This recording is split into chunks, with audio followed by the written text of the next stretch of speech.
Hello everyone, welcome back to our class. So last video में हमने application of trigonometry के बारे में पढ़ा था और उस पर बेस्ड जो क्वेश्चंस हैं उनको हमने सोल्व किया था। और आज मैं बिल्कुल नया फ्रेश टॉपिक लेके आया हूँ और स्टूडेंट्स को बहुत प्रॉब्लम आती है इस चैप्टर को पढ़ने में। चैप्टर का नाम है ट्राइंगल्स और चैप्टर नंबर ये है 6 एनसीईआरटी का। तो आज हम इस चैप्टर के बारे में इस वीडियो में पढ़ेंगे। थोड़ा मैं इंट्रोडक्शन देता हूँ, फिर हम एक्सरसाइज की और क्वेश्चंस की ओर बढ़ेंगे। ठीक है, इस चैप्टर के अंदर है क्या? वैसे तो सीबीएसई ने बहुत सारे क्वेश्चंस, बहुत सारे कंसेप्ट्स इस चैप्टर से डिलीट कर दिए हैं। ठीक है, लेकिन जो भी हैं अभी वो भी बहुत अच्छे कंसेप्ट्स हैं, बहुत अच्छे क्वेश्चंस उन पे बेस्ड हैं और उन पे बेस्ड कुछ क्वेश्चंस एग्ज़ाम में आते हैं। बहुत सारे स्टूडेंट्स को प्रॉब्लम आती है और आपको पता ही है कि आप 9th क्लास पास करके आए हैं। 9th क्लास में चैप्टर नंबर 6 से लगाकर चैप्टर नंबर 10 तक आपको पूरी थियोरम्स पढ़नी पड़ी, है ना। बहुत सारे क्वेश्चंस ऐसे थे जो हमको बहुत प्रॉब्लम देते थे। ठीक है, तो उन सारी चीज़ों को हमें ध्यान में रखते हुए इस चैप्टर को करना है, क्योंकि इस ट्रायंगल में बहुत सारे कंसेप्ट 9th क्लास के कंसेप्ट से लेंगे हम और वहाँ से मैच करेंगे। ठीक है, और वहाँ के कंसेप्ट यहाँ पर यूज आएंगे। तो स्टूडेंट्स थोड़ा ध्यान रखिए इस चैप्टर को करते हुए। ठीक है, इस चैप्टर के अंदर क्या चीज़ है? देखो, ट्रायंगल आपको पता ही है। ट्रायंगल क्या होता है? ट्रायंगल एक क्लोज फिगर होता है जिसके अंदर, जैसे ये ट्रायंगल इस तरीके का होता है, ये ट्रायंगल होता है ना, ये ट्रायंगल होता है। ठीक है, इसके अंदर क्या होता है? इसके अंदर 3 साइड होती है। ठीक है, 3 वर्टिसेस होते हैं और ये क्लोज फिगर होता है, इसको ट्रायंगल बोलते हैं। ठीक है, ट्रायंगल के बारे में हमें पता है, बहुत सारी जगह हमने ट्रायंगल्स पढ़ा है। ठीक है, जैसे हमने ट्रायंगल्स 9th क्लास में भी पढ़ा है और हमने ट्रिग्नोमेट्री पढ़ी थी। ट्रिग्नोमेट्री में भी हमने राइट एंगल ट्रायंगल के बारे में पढ़ा था। एप्लीकेशन ऑफ ट्रिग्नोमेट्री में भी राइट एंगल ट्रायंगल के बारे में पढ़ा है। तो ट्रायंगल आप जानते हैं कि एक क्लोज फिगर होता है जिसके अंदर 3 साइड और 3 वर्टिसेस होते हैं। ठीक है, अब इस ट्रायंगल में क्या पढ़ने वाले हैं? 10th क्लास में ट्रायंगल चैप्टर 9th क्लास में भी है, लेकिन 9th क्लास में हमने क्या पढ़ा कि कॉन्ग्रुएंसी ऑफ ट्रायंगल्स पढ़ा था। क्या पढ़ा था हमने? कॉन्ग्रुएंसी ऑफ ट्रायंगल्स पढ़ा। 9th क्लास की मैं बात करूं तो 9th क्लास की मैं बात करूं तो 9th क्लास में हमने ट्रायंगल्स में क्या पढ़ा था? कॉन्ग्रुएंसी ऑफ ट्रायंगल्स पढ़ा था। ऑफ ट्रायंगल्स पढ़ा था ना। तो क्या होता है कॉन्ग्रुएंसी के बारे में मैं आपको बताता हूं। 2 triangles are said to be, या कॉन्ग्रुएंट फिगर की बात करता हूं मैं पहले, सबसे पहले कॉन्ग्रुएंट फिगर की बात करता हूं। 2 figure are said to be congruent figure if their shape and size are same. 2 figure ऐसे हैं जिनकी साइज और शेप दोनों सेम है तो वो कॉन्ग्रुएंट कहलाते हैं। अब ट्रायंगल की बात करते हैं। 2 triangles are said to be congruent if and only if it has same size and shape, उसको बोलते हैं कॉन्ग्रुएंट ट्रायंगल। कॉन्ग्रुएंट ट्रायंगल को लिखने का तरीका ये सिंबल होता है। ठीक है, हम क्या करते हैं, उल्टा एस बना देते हैं इसमें। ठीक है, तो ये इस तरीके से कॉन्ग्रुएंसी को रिप्रेजेंट किया जाता है।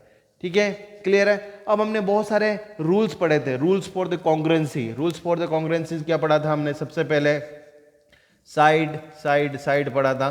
दूसरा रूल हमने पढ़ा साइड एंगल साइड पढ़ा था। तीसरा रूल हमने पढ़ा था एंगल एंगल साइड पढ़ा था।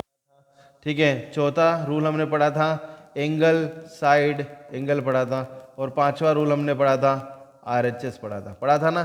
ये सारे रूल्स हम 9th क्लास में पढ़ के आ चुके हैं कि एस का मतलब होता है कि किसी 2 ट्रायंगल में उनकी कॉरस्पॉन्डिंग साइड्स इक्वल होती हैं तो उनको क्या बोलते हैं कि कॉन्ग्रुएंट ट्रायंगल हो जाता है बाय द रूल एस। यदि 2 ट्रायंगल में, है ना, कॉरस्पॉन्डिंग साइड और इंक्लूडेड एंगल दोनों में इक्वल हो तो वो ट्रायंगल कॉन्ग्रुएंट हो जाता है by rule side angle side. यदि 2 साइड और 2 एंगल और नॉन इंक्लूडेड साइड, है ना, नॉन इंक्लूडेड साइड यदि इक्वल हो जाए तो भी क्या कहलाएगा आपका?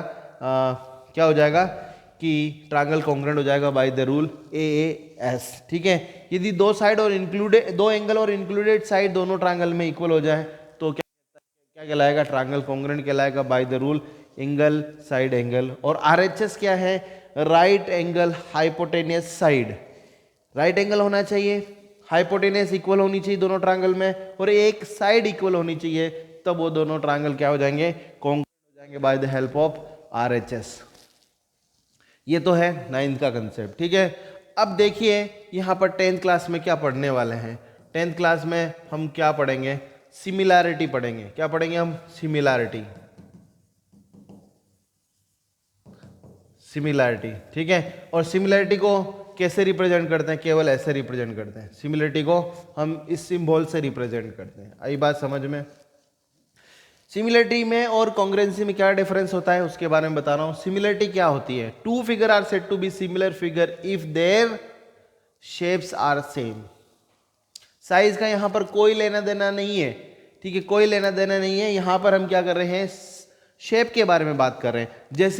जैसे सारे रेक्टेंगल्स, एक तो छोटा रेक्टेंगल हुआ, एक बड़ा रेक्टेंगल ले लेता हूं, ठीक है।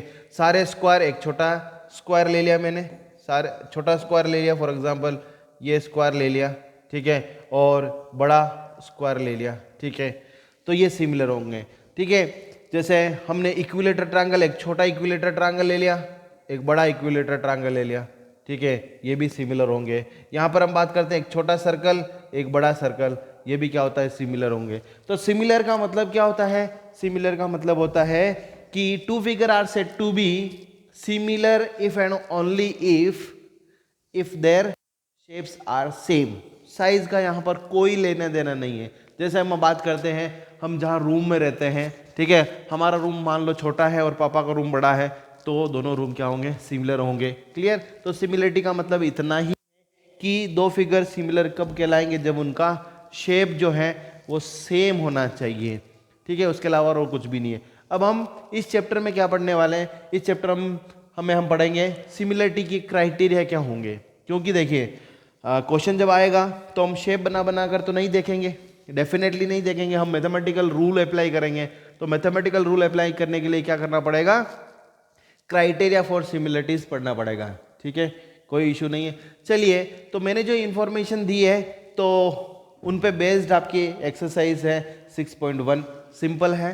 तो आपको ये समझ में आ गया होगा कि what do mean by the congruency, what do mean by similarity, what is the difference between congruency and similarity.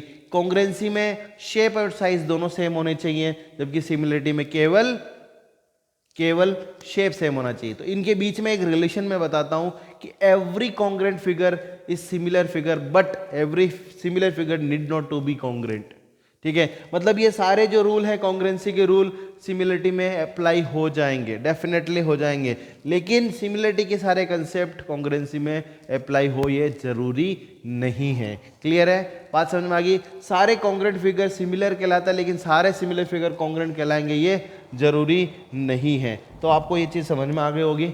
चलिए, इंफॉर्मेशन पे बेस्ड एक्सरसाइज है, जल्दी से हम उन एक्सरसाइज को कर लेते हैं, ठीक है। चलिए, तो एग्जाम्पल्स मैंने दे दिया।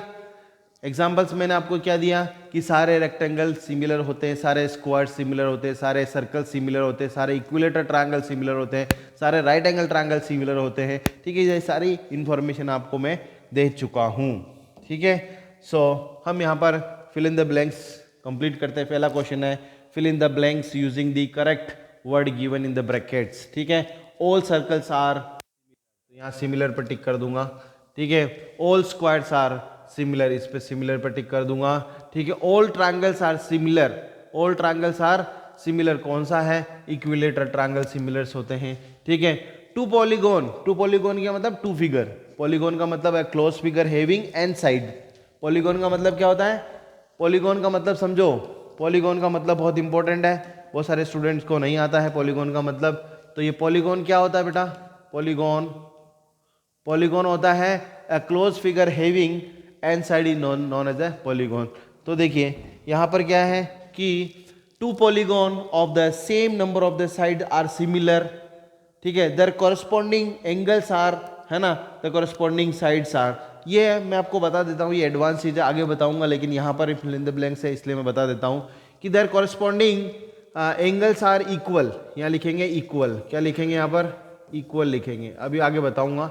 और कॉरस्पॉन्डिंग साइड्स आर प्रोपोर्शनल, या इन द, हाँ प्रोपोर्शनल, इक्वल नहीं होती ये प्रोपोर्शनल, यहाँ पर लगा देंगे अपन प्रोपोर्शनल, और यहाँ लगा देंगे इक्वल। तो पहले केस में क्या आएगा, इक्वल आएगा, और सेकंड केस में प्रोपोर्शनल आएगा। क्लियर, क्लियर है, समझ में आ गया बेटा? चलिए नेक्स्ट क्वेश्चन क्या है कि given two different example of the pair of similar figure और नॉन सिमिलर फिगर। तो बहुत सारे एग्जाम्पल है। एक छोटा, इसका क्या कर सकते हैं, एक छोटा सर्कल ले लो, एक बड़ा सर्कल ले लो। ये सिमिलर फिगर का एग्जाम्पल हो गया, एक छोटा सर्कल, एक बड़ा सर्कल, ठीक है। तो ये दे आर सिमिलर। और नॉन सिमिलर, एक तो हमने सर्कल ले लिया, ठीक है। ये नॉन सिमिलर मतलब यहाँ पर एक ट्रायंगल ले लो, ठीक है, ये नॉन सिमिलर। तो यहाँ पर सेकंड वाले क्वेश्चन का आंसर हमने यहाँ ऐसा लिख दिया। सेकंड का फर्स्ट ये है, सेकंड का सेकंड ये है, ठीक है। चलिए आगे बात करते हैं। State whether following quadrilaterals are similar और नॉट। तो देखते हैं कि देखिए ये क्या है, ये हमारे पास मुझे दिख रहा है स्क्वायर, और ये दिख रहा है मुझे पैरेललोग्राम। ये कभी भी सिमिलर नहीं होंगे। तो एक तो अलग शेप है, एक अलग शेप है, तो इट इज़ नॉट है सिमिलर। तो क्या लिख देंगे अपन यहाँ पर कि दे आर नॉट सिमिलर, ठीक है। सो ये तो था इंट्रोडक्शन वीडियो, बहुत ही शॉर्ट में मैंने आपको एक्सप्लेन कर दिया है, ठीक है। मैंने आपको एक्सप्लेन किया आज ट्रायंगल्स चैप्टर में, 6 चैप्टर में कॉन्ग्रुएंसी क्या होती है, सिमिलरिटी क्या होती है, आपने 9th क्लास में क्या पढ़ा, और आज हम 10th क्लास में क्या पढ़ने वाले हैं, ठीक है। इस पे बेस हमने एक एक्सरसाइज भी कंप्लीट कर ली 6.1। नेक्स्ट वीडियो में हम इसकी क्राइटेरिया के बारे में पढ़ेंगे, ओके। और सिमिलरिटी का जो कंसेप्ट है उसको मैथमेटिकल फॉर्म में हम एक्सप्लेन करेंगे, ठीक है। तो तब तक के लिए आपसे रिक्वेस्ट करता हूँ कि चैनल को सब्सक्राइब करें, है ना, बेल आइकन को दबाएं और वीडियो को शेयर करें। बहुत इंपॉर्टेंट इन्फॉर्मेशन थी, ठीक है। तो तब तक के लिए जय हिंद, जय भारत, थैंक यू।